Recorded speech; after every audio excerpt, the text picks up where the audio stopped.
অন্যের মুখে দাম্পত্য জীবনের সুখে থাকার মিথ্যা গল্প শুনবেন না, বিশ্বাস করবেন না।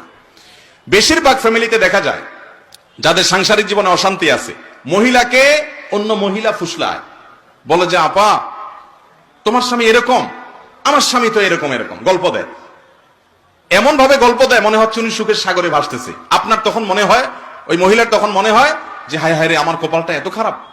আবার একই ভাবে ওই পুরুষকেও কিছু মানুষরূপী শয়তান আইসা ওয়াসওয়াসা দেয়, আইসা বলে যে ইস, আপনার জীবনে কত সুন্দর মেয়ে আসতো, কি আসলো এটা আপনার কপালে, খ্যাত, কিচ্ছু বুঝে না, কোনো স্মার্টনেস নাই, না রান্না বাড়া বুঝে না, কিচ্ছু বুঝে, আপনি কত স্মার্ট মানুষ মাশাআল্লাহ। কথা একই কথা ওই পুরুষকে তার অফিসের হয়তো মহিলা কলিগ বলে যে ভাবিকে আপনার সাথে মানায় না, আসলে খুব স্যাড। আছে না নাই? এগুলা দেখতে মানুষ হলে এগুলো মূলত ইবলিস। এগুলো মূলত কি, যারা বোকা তারা ইবলিসীয় মানুষরূপী ইবলিসদের কুমন্ত্রণা শুনে মনে করে হারে আসলেই তো আমি তাহলে অনেক কষ্ট